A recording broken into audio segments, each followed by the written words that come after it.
Thank you for watching, liking, commenting, sharing, and subscribing right now. Super. Well, glad you made it. Hope you'll come to more. Hope, if you're not a member with us, that you'll consider joining us. We're the Nonprofit Tech Association for the state. We've been around for a long time, but we've been going through a reinvention process. Hopefully you are seeing that in the last couple of years.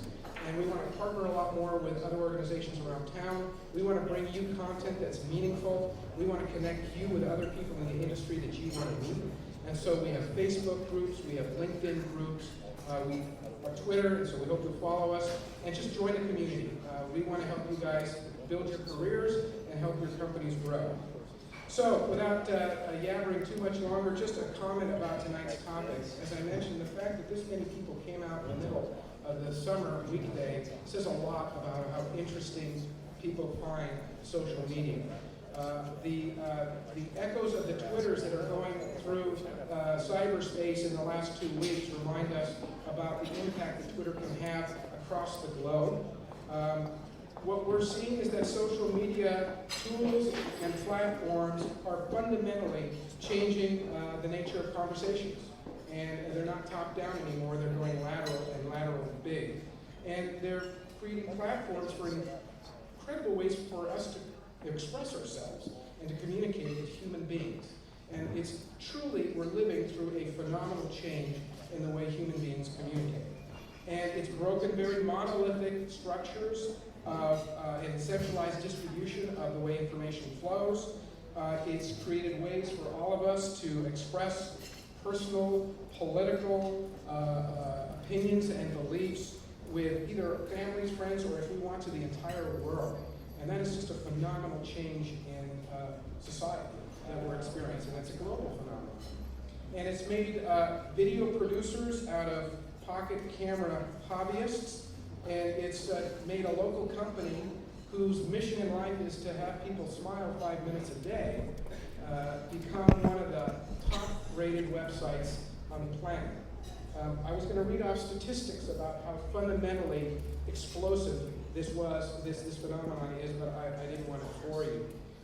And yes, actually, I have to admit, it's also brought out a bit of narcissism in ourselves on occasion as well. And we have to recognize that. So, but if you look beneath all of the chatter, there's a fundamental new enabling platform that's going on the net and in mobile devices, and things aren't going to be the same again. So tonight, as we do with lots of our events, we really talk about what's the technology implication, what are the implications of these technologies for your business? What are you going to do with this? And we have a fantastic panel that's come together. We're really lucky to have Chris here. For those of you who are seeing Chris for the first time, you're in for a treat. He's been participating in this world for a long time. Since '92, he launched a website called Walker Gnome as a content publishing network, and he built GnomeDex, this event we talked about. And it's one of the blogosphere's kind of highly regarded conferences. People come from all over the country to come to this event in August. He publishes a personal blog and live casts himself to tens of thousands of viewers. If you go to his website, you'll see him hammering away on his computer. He is a guy who is opening himself up in a way that very few people do. And I think it takes a lot of guts to do that. But he's also very thought-provoking, and he's intelligent about the implications of what all of these changes are going to mean for us. He's recorded over 1,000 videos in the past year. He's one of the top 100 most subscribed in YouTube. So I won't flatter him any more than I just have. Please help me welcome Chris Pirillo.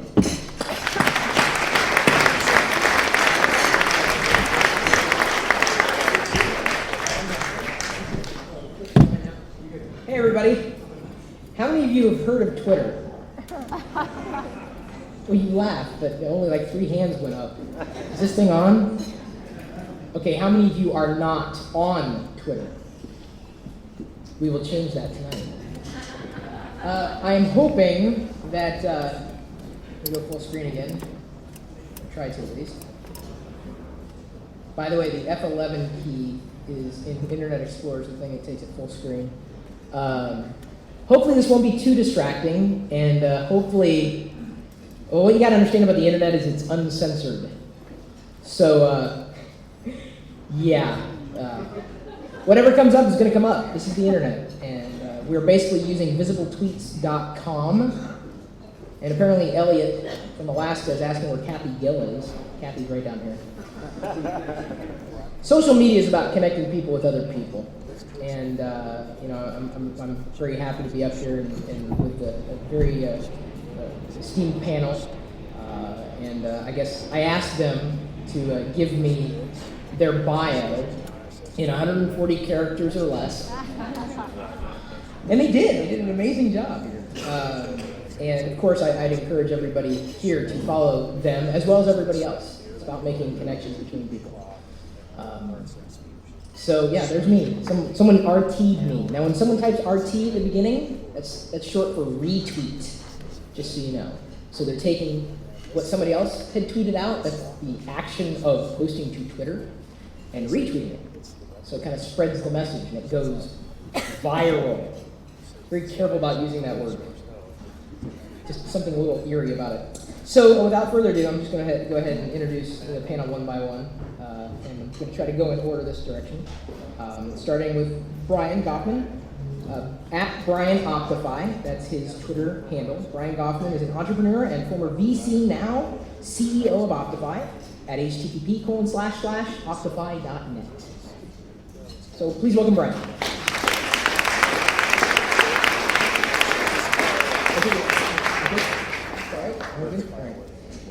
Thank you. The next one, it looks like, okay, so it's Naven, and he's Mithel at Twitter, and he leads online marketing and e-commerce at Alaska Airlines. So please welcome Naven.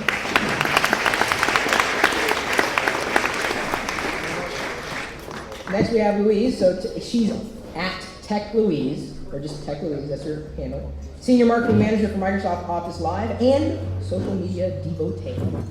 So please welcome Louise.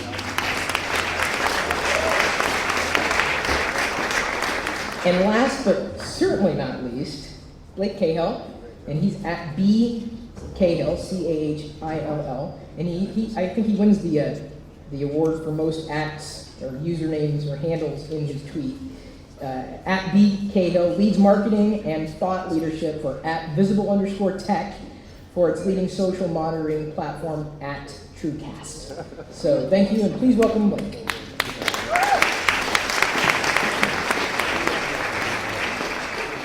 Now, it is my hope that we're going to be able to take questions, not just from this just amazing group of people. I mean, we've got to be pushing 300 here. This is just an amazing turnout. I mean, absolutely amazing. Thank you, everybody, by the way, for showing up and showing some interest. So we're also going to be attempting to take questions, if they're lucid, from the screen. We shall see, though. So any laughter or ups, then it's usually probably a wacky thing or something that somebody should have tweeted. So first, we're going to start out with everybody's definition of what social media means to them, and hopefully it's going to be a different set of answers. You're going to hear a lot of commonalities here, but everybody kind of brings something different to the table. So Brian, what does social media mean to you? So in getting ready for the panel, I took a look at the best form of social media I could for getting an answer, which was Wikipedia. And it said, social media is online content created by people using highly accessible and scalable publishing technologies. And if you want me to elaborate on that, it's a little sterile. More than 140 characters. When in the 90s, I was at a startup called Pointcast, and I was a product manager. This was back in '94, and when we launched, we were partnered with Netscape. Netscape had just gone public, and we were in the middle of the browser wars. And our idea was that we were the next generation of media because we were a publishing platform that was a new broadcast platform on the web. And Pointcast did very well. We got actually up to 1 million unique users, which was a huge number at that time in about 6 months after launch. But the metaphor, what I realized at that time, was wrong. We were not the evolution from TV to radio to TV and newspaper to the web. I think looking back on it, Pointcast was about trying to publish out from one central source and syndicating that data, similar to what RSS is now. But really what the web enables is this many-to-many conversation. And so I think we're finally, maybe 10 years later, after that, after Pointcast and after companies in that era, seeing that the combination of bandwidth and highly scalable technologies and a huge worldwide user base is allowing things that never could have happened before. So it's the breakdown of the old media world and into a many-to-many environment. That's the way I see it. Fair enough. Down the line, maybe? Thanks, Chris. Social media is as simple as people engaging other people online. And that seems like a really simple statement, but that's all it is. It's people being able to talk to people anywhere online instantly. And that's simple, but tremendously powerful. I actually think it's transformative. Okay, I won't get too political. I'll just stay on the brands, since I'm here representing a brand and the brand perspective. But I think brands are up against something that's just going to transform them. The fact that the whole idea of, remember the brand, some of you must watch Mad Men, the whole idea in the 60s of the brand pushing out its idea and controlling people's minds and getting their message out. It's been dead for a long time, that concept, but has it really been dead? Nah, not really. I think most advertisers, the above-the-line marketers, still believe that. They still act like that, even if they don't say they believe that. Social media is going to completely change that. It really is. The power is out with the consumers. It's engaging consumers. What you say on television, what you say through your online display ads, what you even say in your company blog is probably next to useless, or at least it will get there relatively quickly. As customers are going to be out there, they're going to be talking amongst themselves, they're going to be engaging. The best a brand can do is engage, and it's not marketing anymore, it's customer service. And even looking at Alaska Airlines, marketing, my team, we're leading the charge into online, and it's not into online, into social media, but I don't think we're going to own it in the long term. In the long term, we're going to own it within what we call the customer experience group, which is marketing, customer service, and customer care, all combined. And that's where it's going to be. It's just taking care of the customers. And the customers are going to own our brand. We're not going to own it. And it's going to be a whole new world, and a lot of companies are going to resist it. And 10 years from now, there are going to be a lot of dead brands on the road to the future. Thank you. And by the way, while you were giving your definition, your tweet actually showed up on the screen. Really? I tweeted that like an hour ago. Yeah, it's still there. It's still out there. Louise? All right. In coming up with a definition for social media that was within 140 characters or less, I kind of looked around for some inspiration, and really there is no agreed upon definition of what social media is. For me, when I think about social media, I didn't want to define what social media marketing is, because for me, social media has really leveled the playing field between the people who used to broadcast through traditional media and convey their message to the masses. And now anyone can really kind of have that same level of authority as a brand, a major celebrity, and communicate and connect with those people. So when I think about social media, it's a platform that enables conversations, content, and connections. So in writing my actual definition, which is, as I might point out, is exactly 140 characters with spaces. Social media is a two-way conversational channel that enables anyone to create, share, and consume content and build connections with others. Very good. What can I say? All right, Blake? I don't know how I can spin it a different way, other than try to stick to the 140 character format. But I think, like Louise and everyone else said, it's essentially. Yeah. Can you bring the mic a little closer? It's essentially a channel for many-to-many communications, and I think what we're seeing, and I think what you'll hear from all of us tonight is, participation from consumers continues to grow. That will have impacts on brands. It's having impacts on the mainstream media and dissemination of news and information. And I think most recently we're witnessing, again from a political perspective, a situation in Iran that's being shared with the world, which we probably never would have heard or seen. So it's a channel for consumers or people to share information that we're all consuming it in very, very different ways than we have in the past. Thank you. And there's actually one thing that Maven said that really struck me as, well, it's something that I also believe in, that you can't control your brain anymore. I think that's something very important. I would underscore that. I absolutely believe that's true. You can guide your brand using these tools at your disposal, and it's better that you engage, especially those who would speak ill of your product or service, your name, drag it through the mud, whether it's accurate or not, to understand that you're guiding your brand as in a customer service construct rather than just marketing it. That's very important. Okay, so now that we've got everybody's definitions of what social media is, and as I ask this next question, going reverse, going from Blake back this way, I'm going to actually switch from using visibletweaks.com to search.twitter.com. I'm actually going to search for the hashtag, which is pound WTIA. That's the gang sign, I guess, for the hashtag. I'm not even sidewalk, let alone street. Okay, so. Yeah, it's true. Let me tell you. I've got the Seattle tan going on. So now that we've got a definition of social media, I thought it'd be good to ask, why does this matter? Why does social media matter? Why is it just all the rage? Why does it matter? Blake? From my perspective, having been a marketer or a product person and also running a customer service organization in the past, I think what it does is for most larger organizations have silos around customer experience. And until social media came along and put all of the conversations out there, things were not migrating as quickly between different channels about what was actually happening. Social media levels the playing field for the consumer to be able to give feedback about what they like or don't like for a brand, and it's forcing the silos and kind of the walls that are just naturally inherent inside of a lot of organizations to have to work together. And that's what I see, like the larger organizations really rallying around, and people that are doing social media well.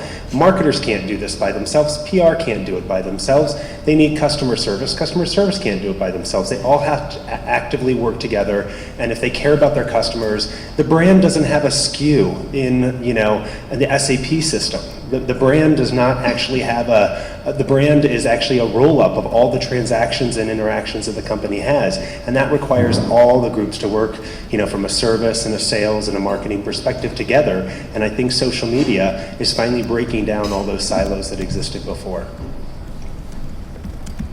Louise? Yeah, on that theme, this is the way things are moving to in the future, and a few years from now, inherently all marketing will have some social aspect to it. So either you participate or you're going to get left behind. It's kind of breaking down the barriers of traditional kind of channels that customers had to communicate with a brand. Previously, if you had some dissatisfaction with a brand, what were your avenues for getting satisfaction? Calling customer service, writing a letter, slamming down the phone and just being disgruntled within your home yourself. Now you have outlets, and brands have to pay attention to see what customers are really saying, not only to kind of measure sentiment, but to get insights into what customers really want. It's a mechanism for real-time feedback. It's a channel for extending the other marketing efforts that you have that are kind of more broadcast in nature, and extending them through to the audiences that you're trying to reach, and then having a real conversation. Is this making an impact? Does this message resonate with you? Give us some feedback so that we can give you actually what you really want. And social really enables that sort of communication and connection with your audience that previously, it was very much a one-way conversation. You create an ad, print ad, broadcast ad, put it out there. Maybe you do some focus groups afterwards. I came from the search marketing background prior to joining Microsoft. And at the time, that was being touted as the way to sort of get sort of real-time feedback about your creative and what people are thinking about, what people are searching about with respect to your brand or product or service or industry. Now social is really the real-time platform for getting feedback on your product, your service, your industry, and what customers are thinking and feeling. Louise and Blake have said it really well. I'd like to maybe talk about what brand means. And Dilbert is an excellent paradigm for it, because I get the sense that the majority of the room is marketers, at least the panel, and we're talking about brand in the marketing sense, where brand is everything. Because when you're a marketer, when you say brand, you mean pretty much the whole company. There's those guys in finance over there and accounting, and there's those engineers in the back room, but brand is everything. So when we say we define the brand and then consumers are defining the brand, You know, the Dilbert engineer in the back room doesn't feel that way. He feels, well, gee, I control the product, and those marketers do some little spin thing, and that's what branding is, and branding is a little patina that goes on the front end. Twitter, and I'll specifically talk about Twitter more than social media as a whole, because I think social media is getting big enough that it's fracturing. We can't just talk about social media as a big blob. It's different types of social media. Twitter is changing it so that it's going back to a Dilbert world. So two people own the brand. It's Dilbert and then the customers. And by that, I'll then restate it again to say Dilbert owns the product. That's actually what's under the company's control, the product or the service, unvarnished, unspun. They put it out there, and if it's a service, there's a lot of customer experience involved, but that's what they produce. What we call the brand, which is the feelings, the emotive side, the passion that customers have about that, now is wholly owned by the customer. And just to give a recent topical example, you can put on an election, and that's the product or the service, but the brand, the feelings about that, that's going to be called out by the consumers or the electorate out there. So you can pitch an election, but the outcome of the election is going to be judged by the social media folks out on the outside. Go ahead. So I'll add a little bit of, I'll try to add a little controversy. Excellent. So first of all, I think that social media, as we're talking about it now, is a set of tools as we're describing it. I mean, you've got Twitter, you have Facebook, you have blog platforms. There's a set of tools that are grouped together. I guess wikis would be another. But I'm not sure that those tools necessarily really level the playing field the way we're describing. And as an example, when Oprah comes on Twitter and writes in all caps, "Hi Twitters," as her opening statement, suddenly she has 1 million followers because she's on TV, and she's one of the most well-known celebrities in the world. And didn't Shaq bust her on that publicly? Not sure. Was that? Yeah, Shaq actually said, you might want to lay off the all caps there, Oprah. Right. I mean, the good thing is she's doing it herself. She's not having somebody do it on her behalf. But, if you look at, so you have YouTube, with consumer-generated video. But if you look at the views in the early days of YouTube, it was mostly Saturday Night Live videos and branded video. And Hulu came along later with no user-generated video and is now among the top 5 video sites. So high quality, highly known content and celebrities and do matter. And if they use the same tools that the average person uses, they're going to get a whole lot more attention. So I think it gives the potential to companies and to individuals to become important in that world, in the world of social media, but it's not inherent in just getting on. And I think that's one of the themes we'll maybe get to later when it comes to usage and what it takes to be successful. But it's like anything else. If you don't invest in these tools, they don't do anything for you. They're just, if you don't tweet enough, if you don't actively try to get followers and use the right techniques, you're not going to any more than you're going to rank high on a key, very competitive SEO term or successfully rise to the top of the heap in Wikipedia. So all of these areas are massively scaled and are very competitive, and there are brands that do have power and content owners that have power that are using them the same way that the small guys are. You definitely have to run nimble. I mean, as everyone was sharing their answer, I was watching the stream, the tweet stream, and I saw a recommendation come in, and it said they should be using Twitterfall for displaying the tweets. So watching that feedback in real time, I switched the service up here to Twitterfall, which I don't know if it's working better or worse, but at least I was able to control the font size. And I know it's probably difficult to see in the back, but the good news is it's all on Twitter, so you'll be able to go home and capture it all, everything that was said. The conversation is always changing, it's always adapting. What's happening right now is going to be something completely different, a day from now. And with recent news always just breaking, today I guess North Korea had a little saber rattling. Someone had texted me and told me that this was happening. I admittedly checked CNN.com. There was nothing there. Yet it was already what they call trending on Twitter.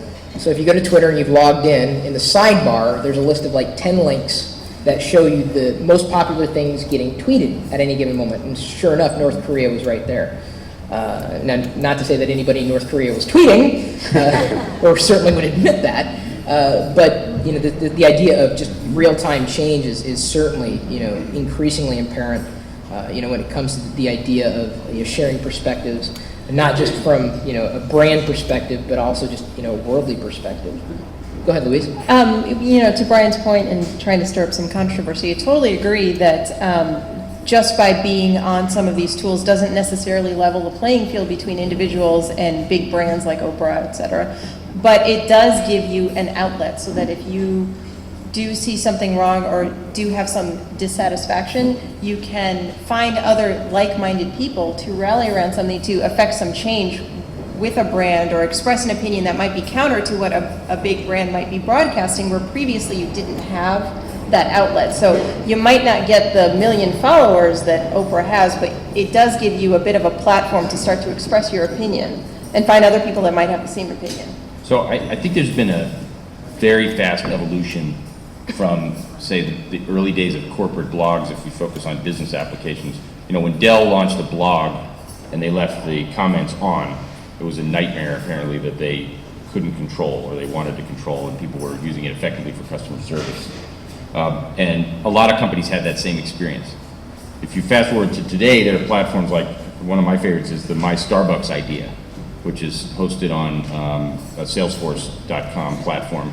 And there's people making comments about the blueberry muffins or the no smoking outside the door, or, you know, they want a new coupon for a specific kind of coffee, and then other people can vote on it, and Starbucks people are coming in and responding. And it's I wouldn't say it's a, you know, elegant solution at the, you know, at the ultimate degree, but it's definitely a massive change from those early days of corporate blogs.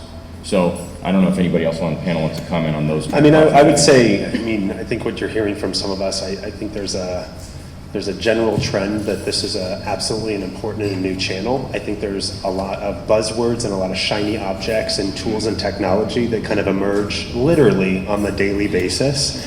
And, you know, Chris is showing you, even just for monitoring Twitter here tonight, how many different applications there are for just following the Twitter stream.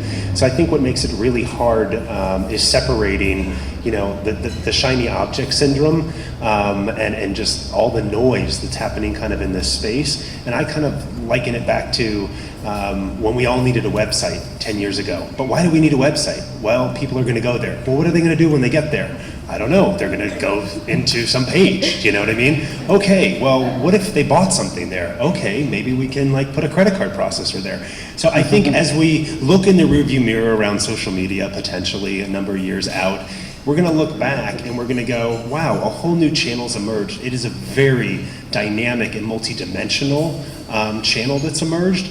But I think if you look at the different things you're doing as a company or as a marketer or whatever, and you integrate social against what you're already doing, it feels less overwhelming. And also you can tie it back to something that's a little bit more actionable.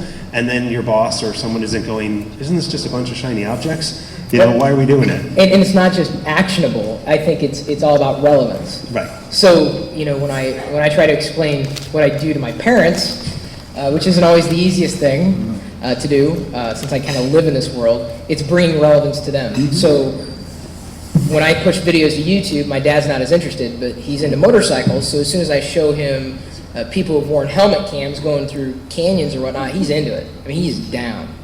And it's providing that relevance for the technology that usually hooks people into it. And that may be keeping some of you from engaging in social media more, because you may not yet see the relevance of what it is. I've equated it to, and I loved the movie, the classic movie with Patty Duke as Anne Sullivan, if you remember The Miracle Worker. Not when Patty Duke was Helen Keller, the older one. No, I'm not that old, but like I did see it, both of them.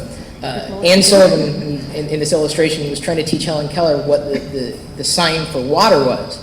So Helen could obviously feel the water, but could not put a word to it. She could not bring that the connection to what it was and what this is. Does that make sense? So finding that relevance, sometimes you need to bring it to yourself It's already out there. It can be overwhelming, but once you understand the sign for water, you're just going to take off. So we've got a few questions. If you don't, I mean, Nate, did you have anything to throw in there? I know you didn't. Nah, well, the one thing I'd add is, I mentioned before, I think social media is a broad space. I think a lot of firms were struggling with it in the days of Facebook and MySpace, and there's a lot of experimentation with the blogs. Twitter, just for us at Alaska Airlines, has been a breakthrough. I mean, Facebook, that's great stuff, but Twitter just breaks through. Sorry, I'm seeing waving at the back of the room. Come closer to the mic. Okay. Twitter is just a complete breakthrough.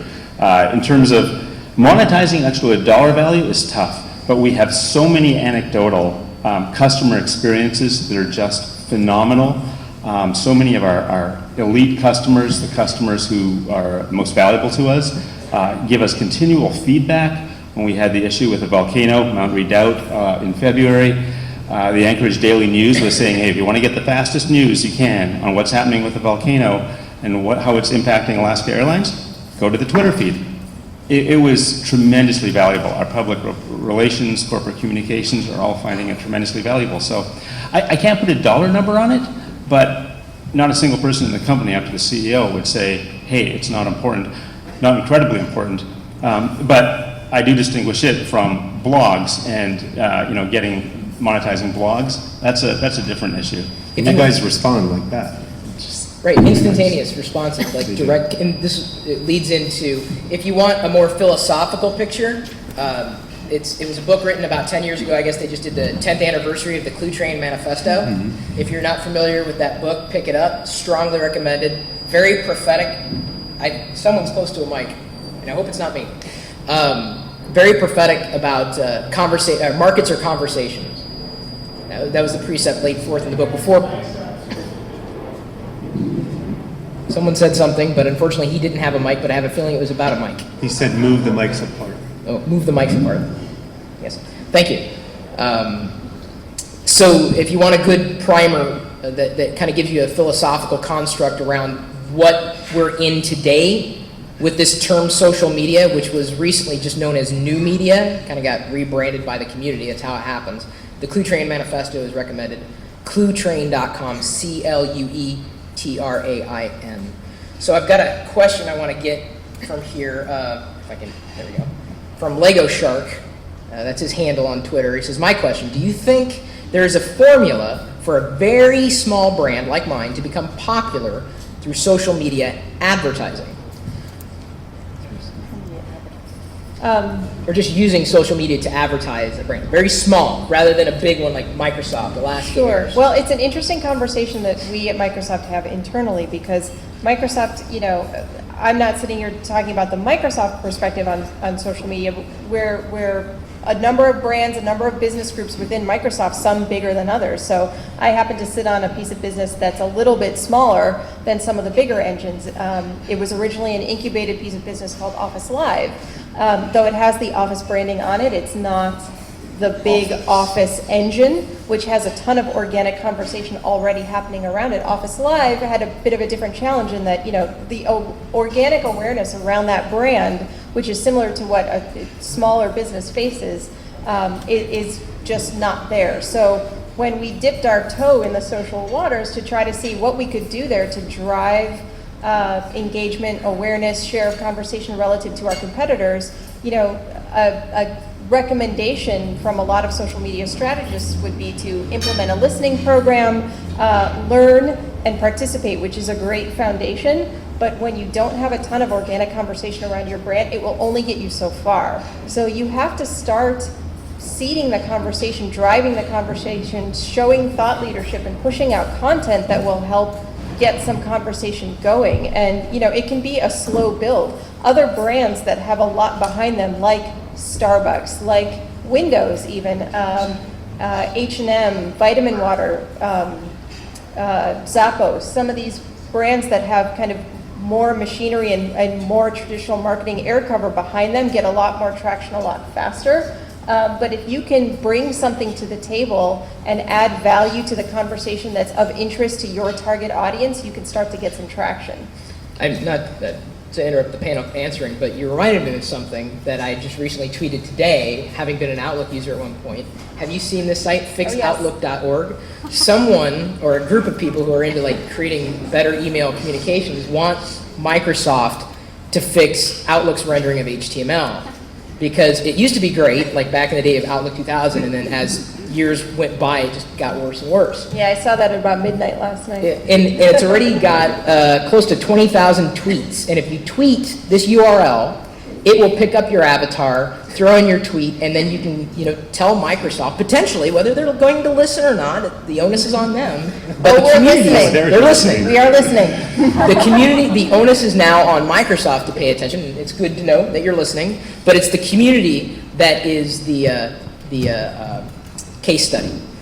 I think goes back to that question. I mean, I think one of the great things about the social channel, and I won't hog the mic because I want to hear the perspective from Brian as well, is that the barrier to entry from a marketing and raising your visibility perspective has been lowered so much. You don't have to be a big brand. You don't need, multiple thousands and tens of thousands of dollars to do an ad campaign or hire a PR firm. You can organically build up a following around a community of people that care about what you do. You can find those like-minded individuals. You can add value to that community, and then you can start to, figure out how to interact with them. I think it actually is easier, the barrier to entry is so much lower, but it's an investment. It isn't an investment in the tools and the technology, it's the investment in the human capital and the content. That's the difference. And that's what you have to build, and that's really the investment.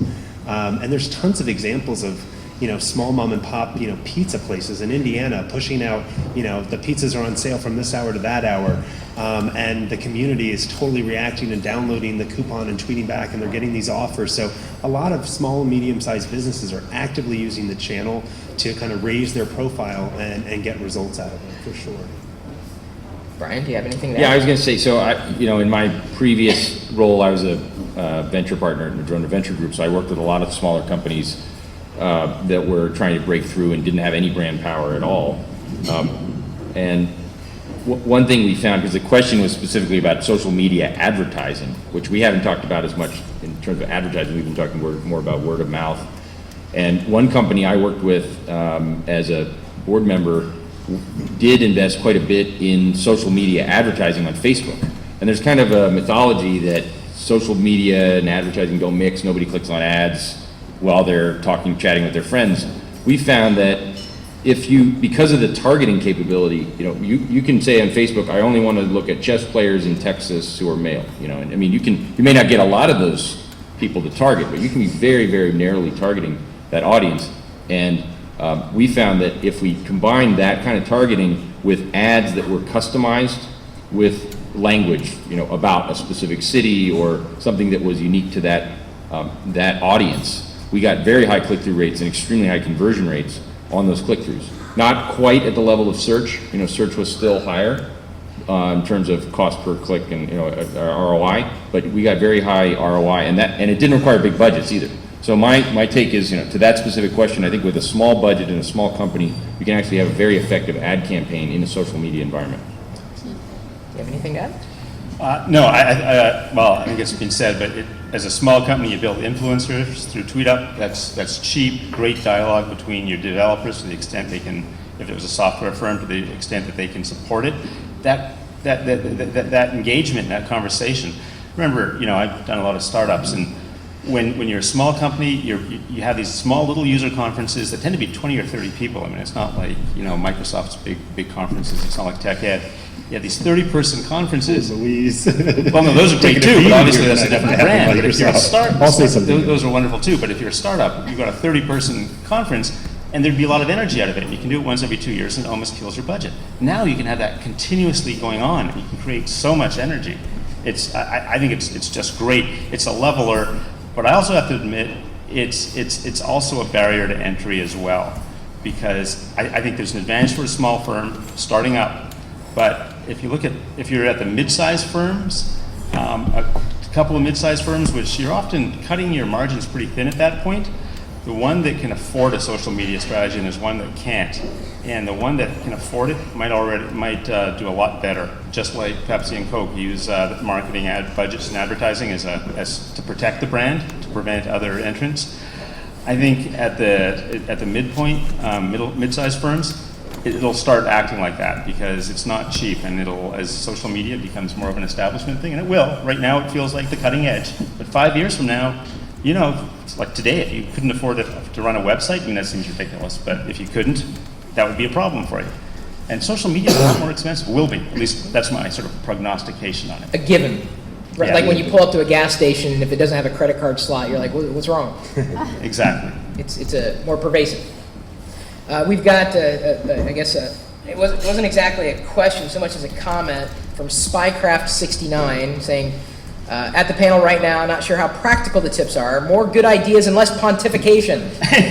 So apparently we need more good ideas. It's a very generic request. But do you have any more good ideas, Maven, about social media?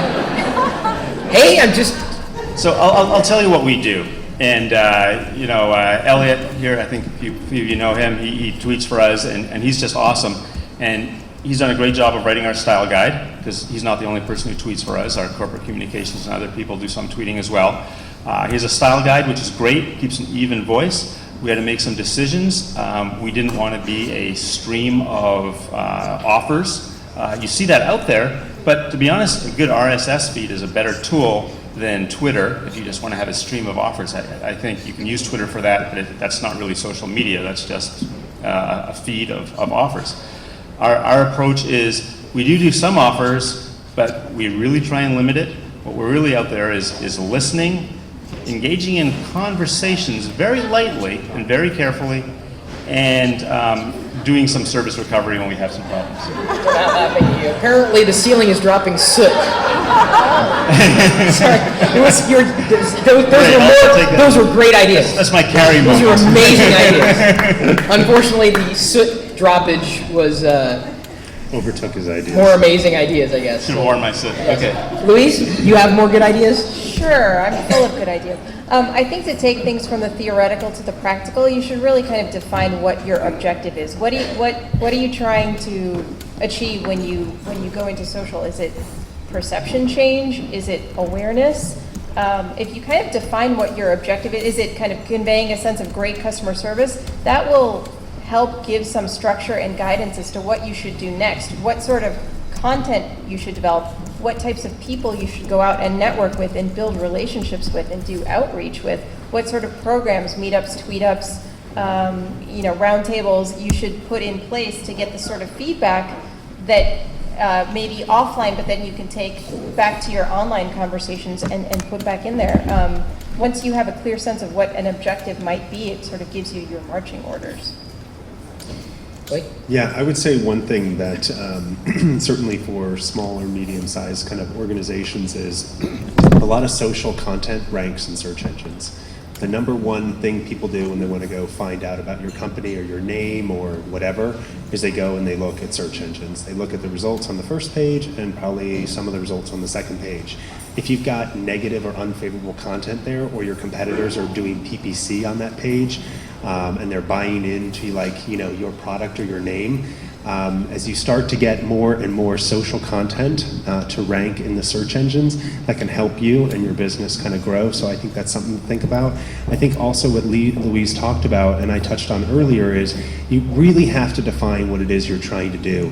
If you're trying to raise awareness, if you're trying to do customer service and deflect calls, there's ROI in each one of the different kind of use cases for social media, but you just have to have a plan and tie it back to some objective, and I think that's where you'll see the value. And offline, I've got a million different case studies and examples that I can share with you, but I think that's really the key thing is it's not just about creating a Facebook page to create a Facebook page. It's about tying it back to something. Relevance. Do you have anything to add? Yeah, I was going to add... More good ideas? I'll add some bad ideas. I actually took a look at some things that have happened over the last year in social media. There's a lot of experimentation, and others may have some examples, but there are a lot of really bad social media experiments that have gone on. Some of them have generated publicity, but I don't think it's helped to achieve the goals, as Louise was highlighting, that the marketer may have set out to do. One example was on Facebook, Burger King created an application where if you sacrifice a certain number of friends, you actually could get a $3 coupon for some money off of a Whopper. So, I think it was something like sacrifice 3 friends, you get $3. So your friends are worth about $1. And the total number of friends deleted was something like 230,000. So let's just say whatever number of people they generated getting their coupon was a lot lower than the bad publicity they generated getting people to drop their friends on Facebook. So that may have been somebody's clever idea, but it definitely didn't work. There was another one that I saw with the Skittles homepage. And Skittles has actually done some pretty cool stuff with viral video. If you look at the Skittles homepage, Right skittles.com. Can you go to it, Chris? Yeah, sure. Is it still up that way? I think it is, yeah. Yeah. I keep trying to use keyboard shortcuts for the Mac, and it's not going to work. So skittles.com, when you come into the homepage, This is Internet Explorer 6. Come on, I'm like crippled. All right. the first thing it does is ask you how old you are. And if you tell them how old you are, you then land on. All right. So month, That's day, what year. It's on Wikipedia, so it's public knowledge. I accept the terms and conditions. Do it. Interweb the rainbow, I think is what it said off. So now you land on Twitter with an overlay of some Ajax or some An ad looks like. an ad navigation Yeah. An ad, yeah. that lets you navigate to Twitter or their Facebook page or their blog. But I mean, this is just letting the tools lead the way. There's no community. This isn't really even about Skittles. It happens to be searching on Skittles, and the comments, at least when I looked, were mostly, I love Skittles, Skittles is great. I hate Skittles. Just nothing original. But it was really revolutionary within the echo chamber of the social media world when they did this, because they really just let go of the brand completely and took all this consumer-generated content, and it was more like a publicity stunt. I think looking at it in retrospect, they got a lot of air cover for it, and when the tweet stream was uncensored, everyone was just writing bad words so they could see it published on the Twitter website or on the Skittles website. But I mean, I would agree with you. It's kind of it was a publicity stunt, but I'm not sure what they do with it now. It's there, but like, so what? What does it mean? But you know what, just to take the contrarian point of view, this is still a bit the wild, wild west out there. Nobody has quite figured out what to do with this, and I give them tons of kudos and props for putting themselves out there. And when was the last time a room full of people like this had a conversation about Skittles? Yeah, that's true. Taste the rainbow. Tweet the rainbow. There you go.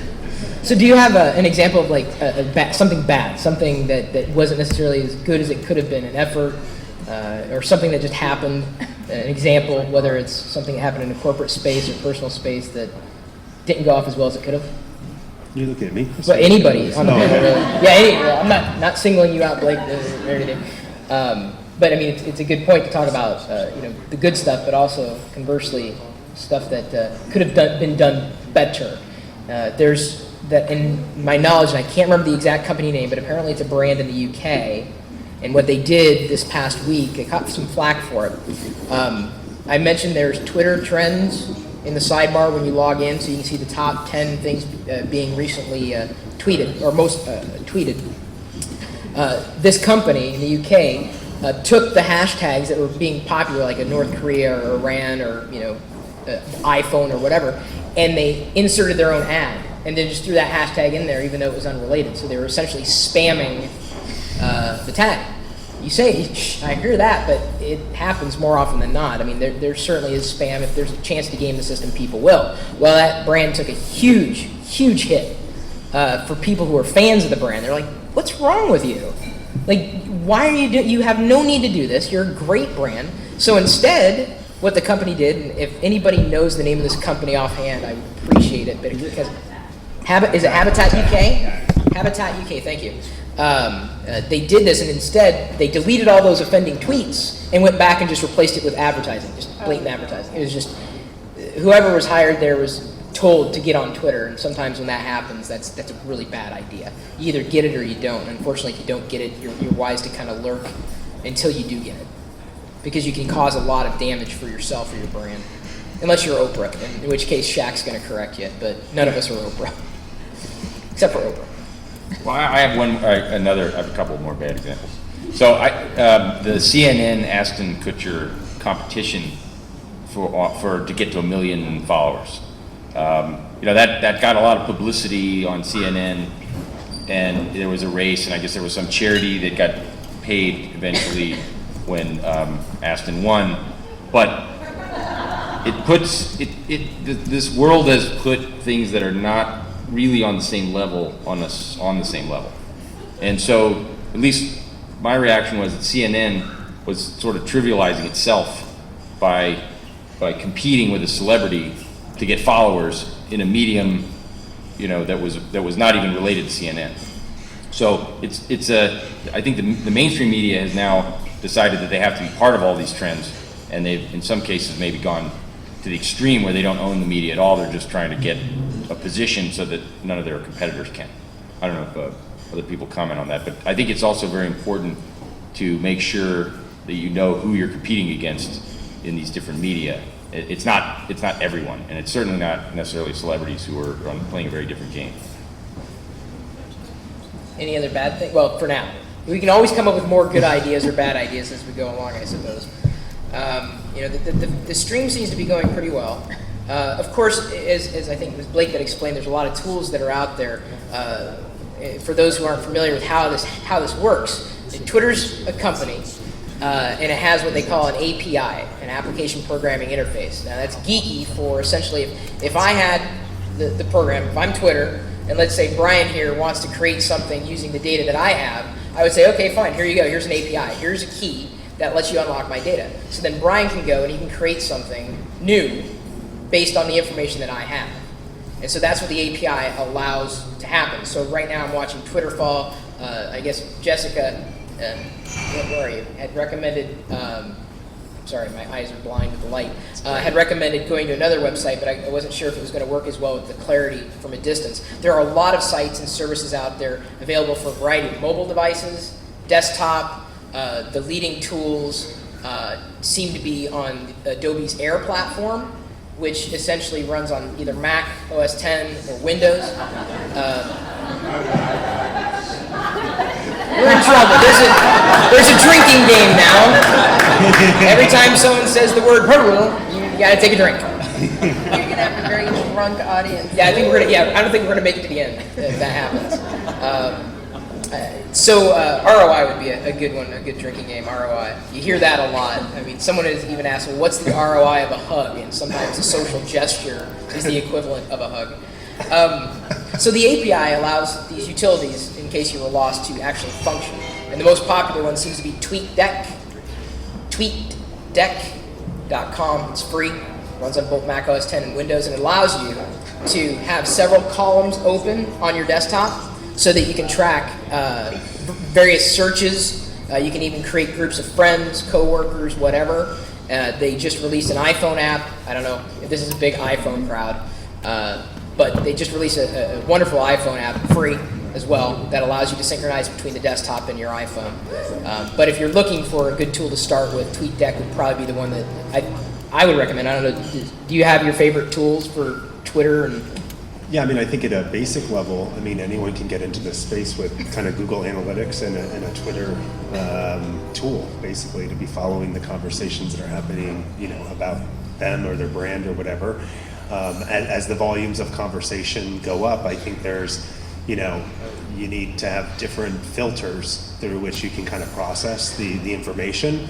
It'd be very hard to sift through all of the Microsoft conversations, which I can tell you are tens of thousands a day that we collect on their behalf, and determine which ones actually really matter. So as the volume goes up for larger organizations, you need some other additional layers of technology that help you find the needles in the haystack to say, holy crap, Chris Pirillo just said, Microsoft is the best thing in the world, and he always talks about Apple. So let's capture this moment and celebrate it for a few seconds and acknowledge it. So, that's as the volumes go up and, determining whether sentiment's good or bad and routing it to someone in the company who actually cares what Chris said.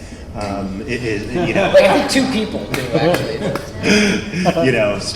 That becomes critical for larger organizations. So there's a plethora of different kind of more advanced technologies out there, which I'm happy to talk to you about offline.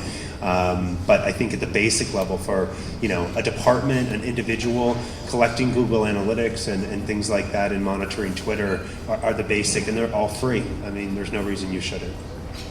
Any tools that you guys have to recommend in general? I mean, like not just tracking and. Yeah, I'll talk from an enterprise perspective, not so much the tweet deck for the personal perspective. We're actually, I should say this in front of a room like this, but we're shopping for a large number of tools, including Visible and Radiant 6 and all of those. But personally, if I wasn't in the airline business, the social media tool business would be the area to go in. And there's a new one every day. Blake and Brian are just in an awesome space and well positioned. But as there's that huge amount of information, I mean, it's just, everyone's a journalist. I don't know if you read Snow Crash several years ago by Neil Stephenson, but there were these guys walking around, I think they were called gargoyles. They just had like multimedia cameras and everything all around them, and they just sort of uploaded it to some huge cloud database, and then people would just skim it and scan it and download it and look at it, and they would get real-time journalism from hundreds of people who were just free gargoyling all over the world, trying to suck up information, and then hopefully someone would actually buy it. That's what's happening with Twitter. People are just tweeting. Everyone's a journalist. And how do you gather that information? I mean, this is going to increase, whether it's Twitter or some other tool. How do you gather it? From an enterprise perspective right now, we want a social sentiment tool. We really need something such as Visible is offering. But even the individual user is going to want a Google-type app or some similar free shareware app where they can look, and certainly Chris mentioned the just what's trending just on Twitter is a cool tool. Hey, what's trending? Whenever I'm bored, I say, hey, what's trending? It's usually some soccer game or Mother's Day or something like that. But eventually it'll get very refined. And I think there will be a mix of collaborative filtering, so people actually tagging other people's tweets, so that, yeah, that's a valuable tweet, that's a less valuable tweet.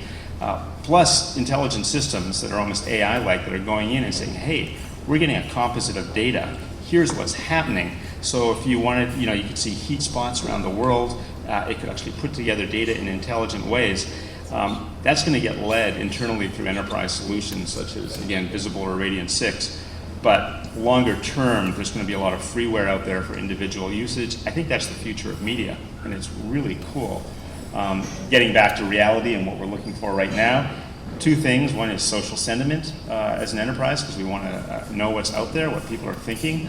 Attensity had a cool tool that could sort of whip out at your net promoter score just by looking at a couple of blogs and making some judgment there.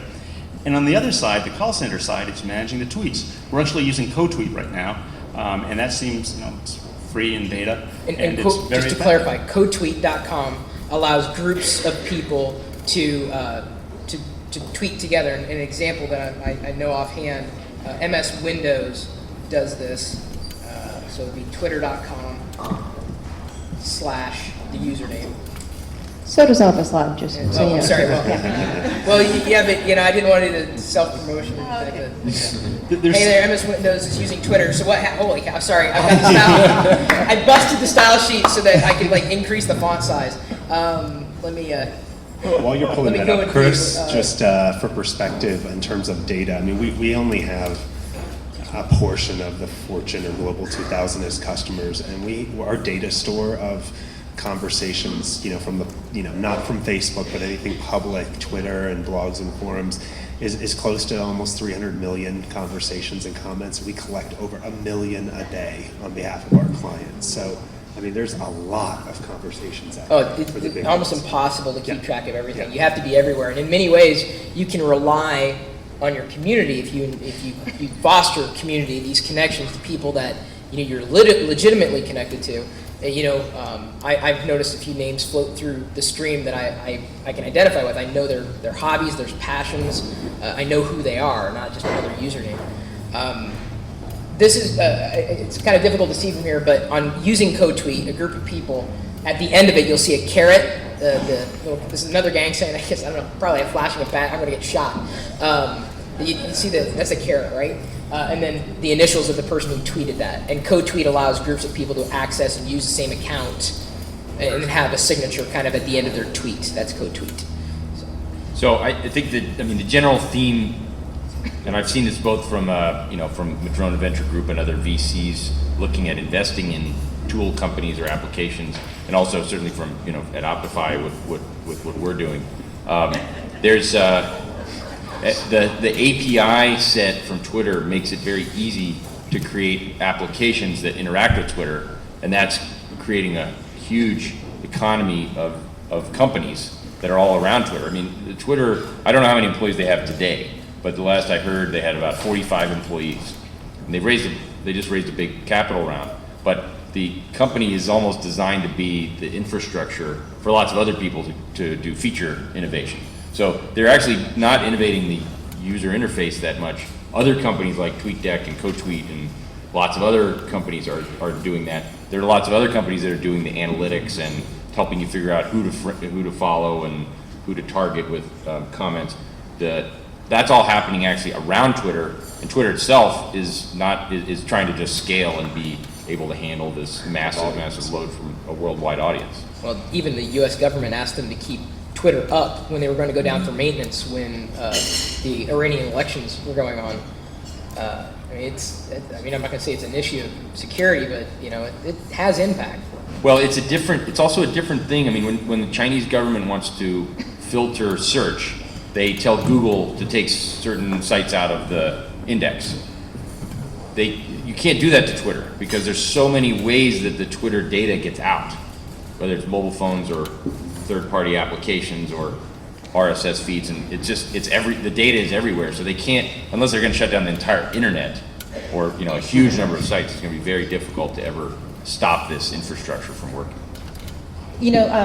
Just to touch on what Blake was saying earlier, there are myriad tools out there to help you with social media, but the tools themselves are not a strategy and they're not a replacement for the insights that the people who are looking at the data that the tools spit out can feed back to the organization. So the thing that we're repeatedly challenged with is, okay, that's great that you're listening to all of these conversations, but give me the top 10 insights gleaned from all of the data that you've collected. And there currently isn't a tool that can spit that back out to you in an automated fashion. They can give you insights into who some of the top authors are, where some of the conversations are happening, but if you're trying to aggregate, okay, in this calendar month, the top 10 topics around your brand were X, Y, and Z, it's still a pretty manual process. So basically, in general, to execute on social media well and to really understand what's going on in the landscape, if your brand has a lot of conversation around it, it's pretty time intensive, and you need people who are going to be focused on it and can bring those insights back to the organization. And I think we're still trying to figure out what's the most efficient way to deliver those insights back and then take action on them. Right, we've got a question from Jessica Randazza. She was asking what the panel's thoughts on agencies running social media networks for corporations or brands. So the agency's role in social media management. Yeah, if you have a perspective.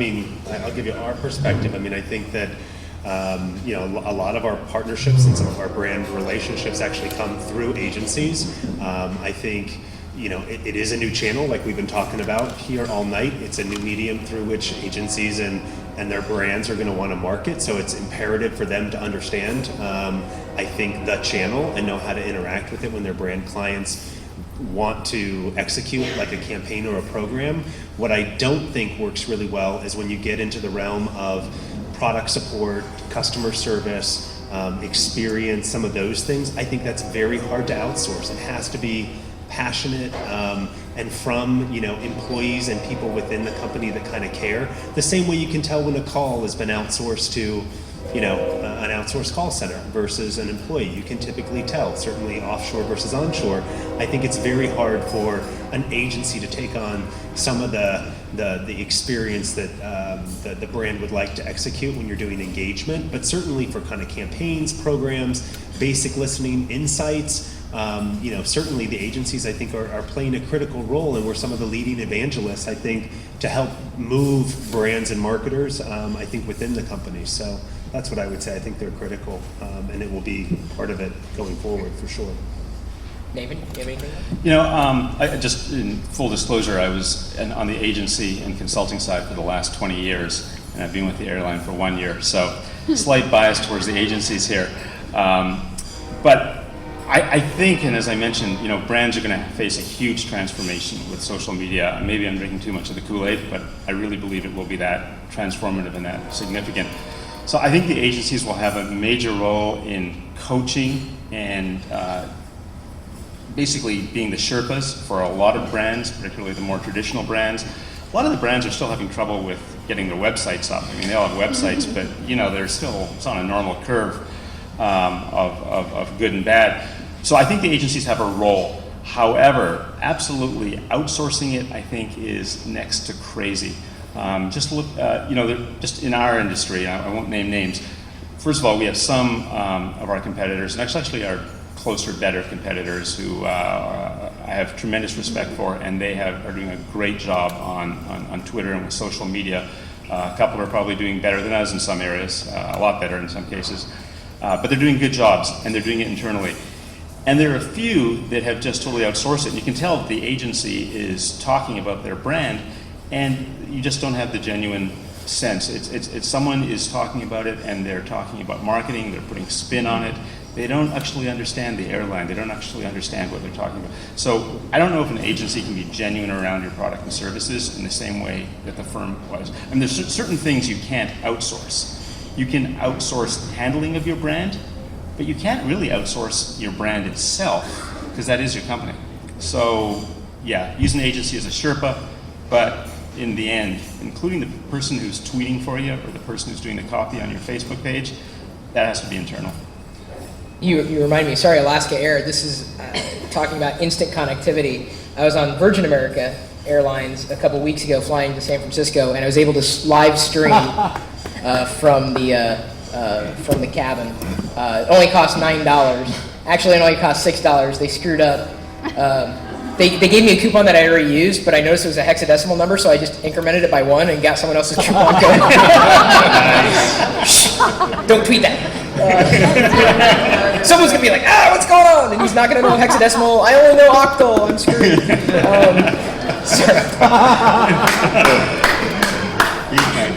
I only know binary. Yeah. So they have a nice Google Maps right there. If you've never flown a Virgin America flight, sorry Alaska, I strongly recommend it. It's amazing. TV, Google Maps. But to be able to share this experience of flying at 30,000 feet, live streaming. I recently got into Washington wines, so share the experience with everybody. I guess I said Twitter there, so it was the drinking game I do before it there. There's a drink. So I'm streaming out over the web, chatting with my community, interacting with them in a place that previously I would have just been shut off. Lucky enough to not talk to the person sitting next to me that I had no interest in. These kind of conversations they're happening, you know, absolutely everywhere. Talking about, you know, brands and extensions. It was an amazing experience for me, and this was the first time I did it. And if you've never gotten online, if you have a chance, do it. It is so cool. Just to be able to.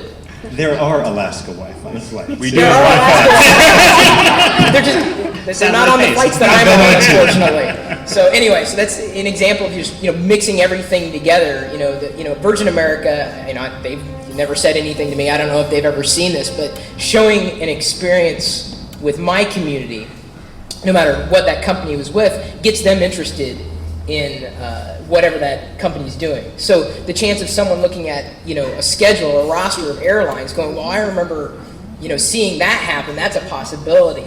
And the only way they would have found out about it is through communication using a YouTube or a Twitter or what have you. So anyway, I just wanted to, it works. Sorry, we're competing with trains. Yeah. Can you guys hear in the back, by the way, with all those trains going on? All right. It's getting kind of loud. Like chorus? It's like a chorus. I'm not sure, but I guess we'll continue to fight through. So on the role of agencies, does anybody else have something to add with social media?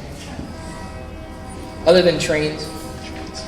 I think, we went through this experience ourselves. It's a little bit difficult to outsource your social media strategy to an agency. Ultimately, I believe strategy, you should be driving the strategy and an agency can help you execute. But when you're getting up to speed, you may want to work with consultants who can help you dip your toe in the waters, understand the landscape, but to completely outsource your strategy, I think, is a mistake. You know your brand, you know your objectives, you know your strategy. Let an agency or consultants help you execute and learn some tools, learn some tricks of the trade that you might not know yourself, but you should control your strategy and not give that over to an agency. And to piggyback that, be very careful when you see someone call themselves a social media expert, because there's a lot of them. There's more than tools. What's that? There's more than the tools out there. Some of them are tools. So watch out. Always, do your homework on that. But I would agree with Louise. I mean, ultimately, your product should be in your heart. That's where community lies, anyway. The connection between one person and a product isn't necessarily, because of marketing or spin that you place on it. It's because they've made a connection with it.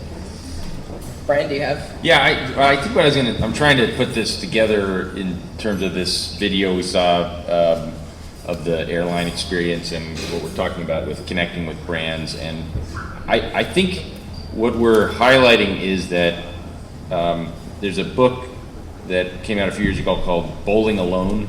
And I recently saw a speaker named Keith Ferrazzi who wrote a book called Who's Got Your Back?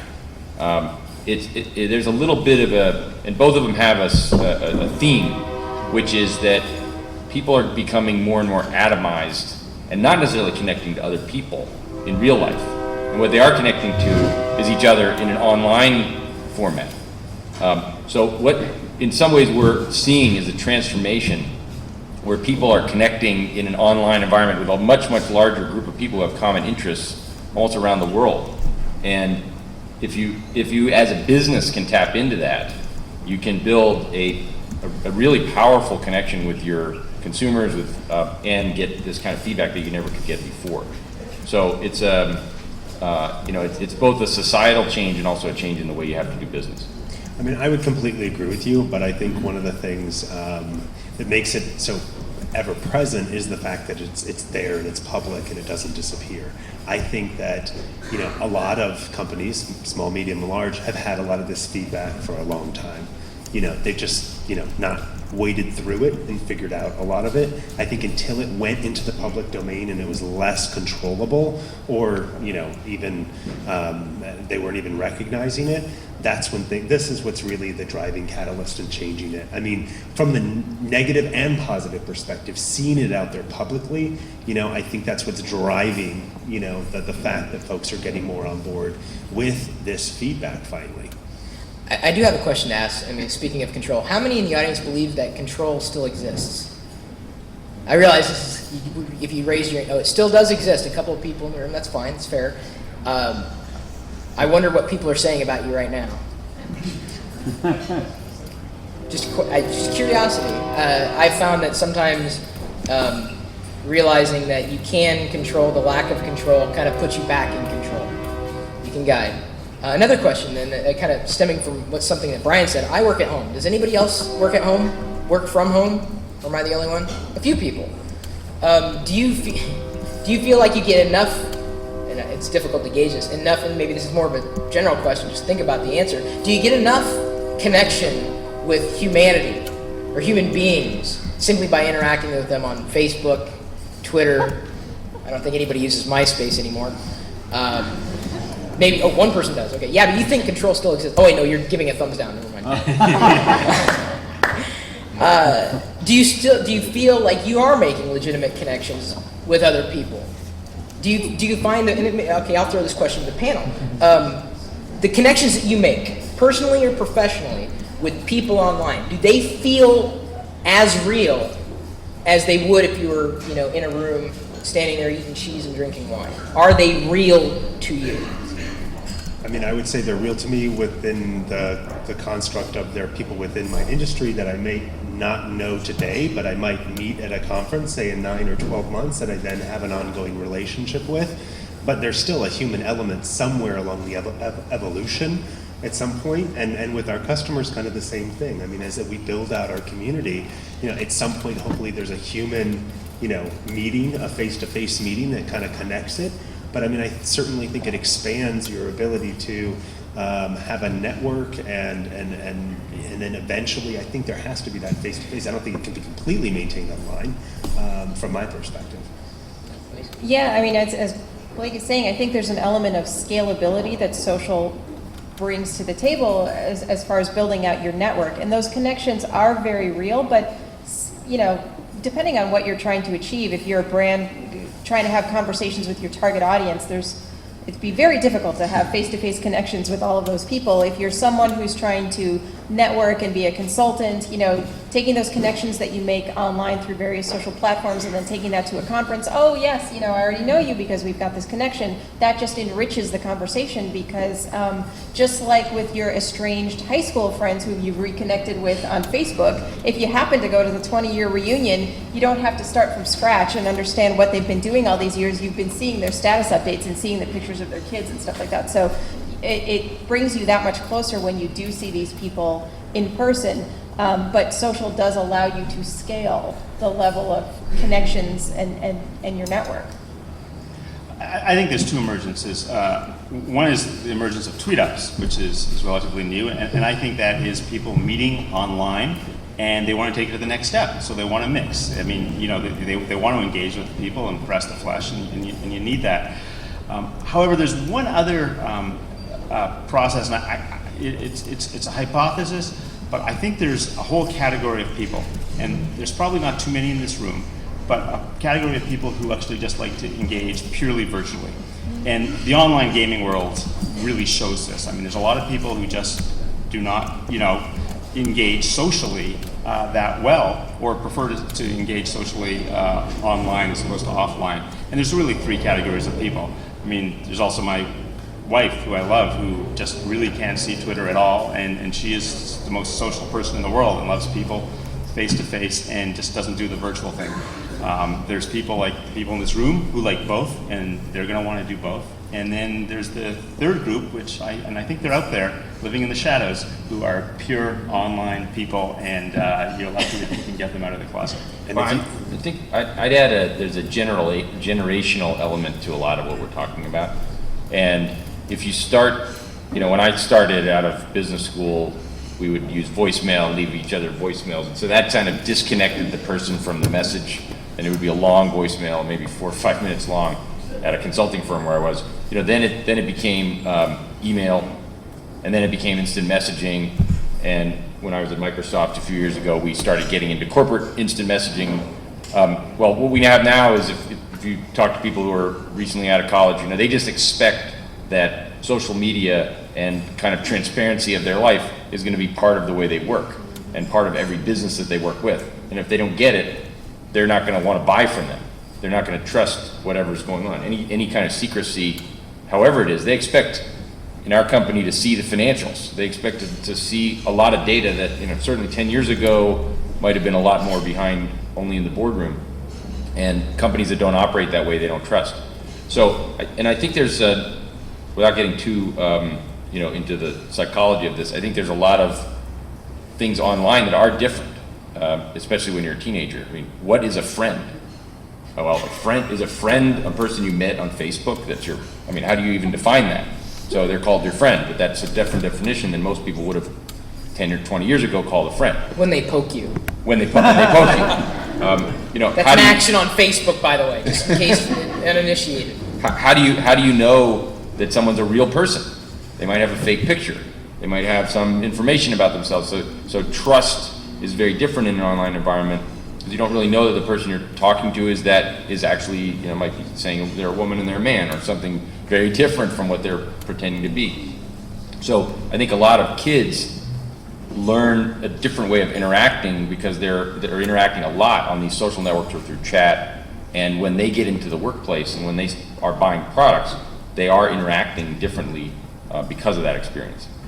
There seems to be a numbers game, and we've kind of referred to it up here tonight. And there was a question that came in earlier in the Twitter fall, again, twitterfall.com, saying, yeah, all this stuff, but how do you get more followers? And it's been my experience that it doesn't really matter how many followers you have, it's kind of the quality of those followers.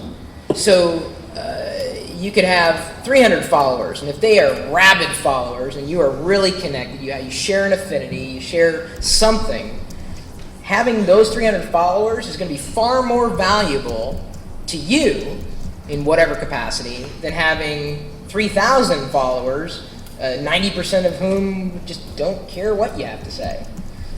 So I just want to throw that out there to kind of put, at least my take on the numbers game in general. But how do you, the question was asked, how do you get more followers?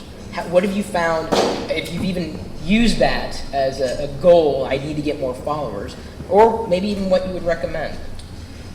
Yeah, I mean, I saw a study, and I think if you have more than 600 followers, you're in like the top 1% of people. So I mean, 600, and I've seen people that have tens of thousands, and quite a few. But I think going back to Chris's point, it is about quality. And I think even the people with the most followers, the reason they're being followed is because they're adding value, hopefully, and they're producing content and information that you want to consume, and that you want to hear what their opinion is, or they want to hear what your opinion is. So I think you build it over time, and you add value to it, and I think it grows organically.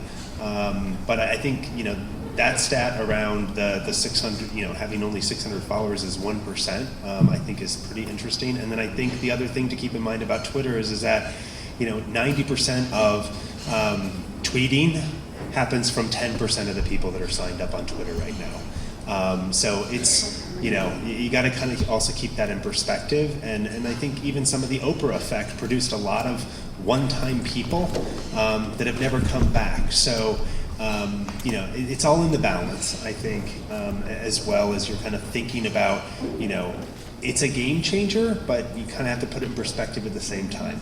You got to balance it all out. The other thing also is if you're a brand, to promote the fact that you have these presences. So if you have a corporate website, put links to your presence, your social media presences on your website. If you have CRM communications, add it to your HTML template. Put it everywhere where you have other customer touch points so that they know you're there. People are still getting on these platforms, and just by virtue of the fact that you're a brand that they interact with might be the thing that compels them to get on in the first place.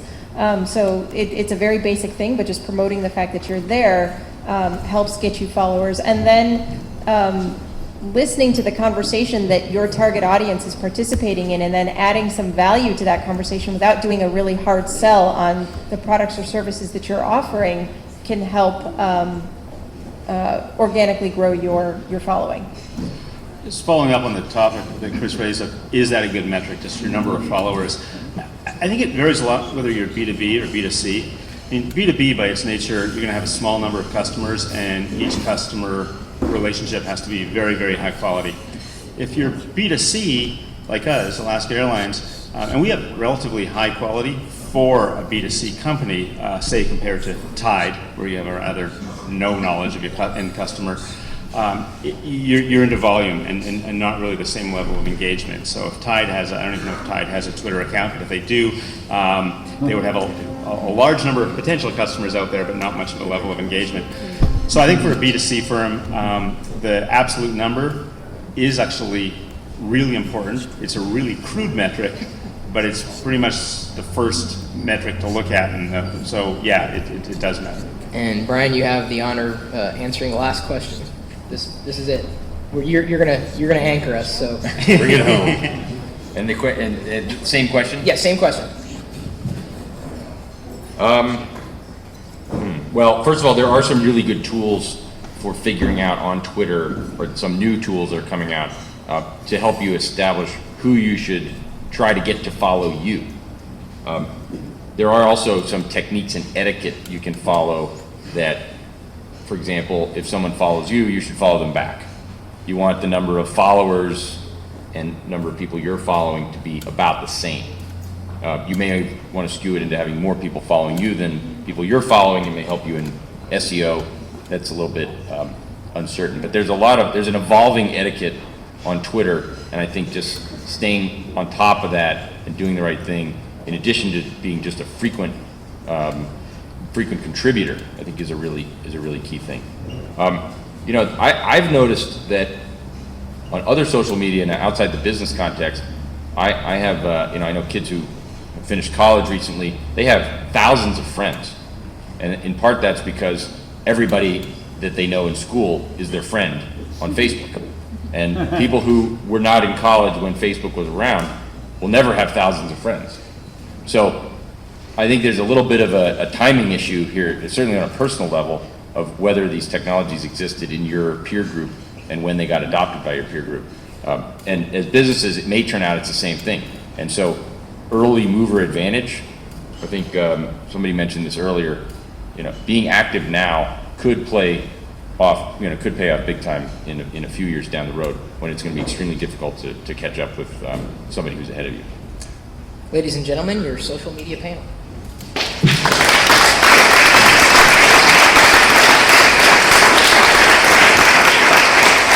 job, guys. Congratulations. Ken, you got a wrap up here? Thank you. Thank Ken's you. got some words here. I'll just say some final words. We really appreciate all of you coming. Two quick messages. First, we got the sound message. We'll fix that. So we're sorry for those in the back of the room for whom this was a bit hard to hear. So, but we're really pleased that you all came. And Chris, thanks so much for moderating the panel. Great job by the panel.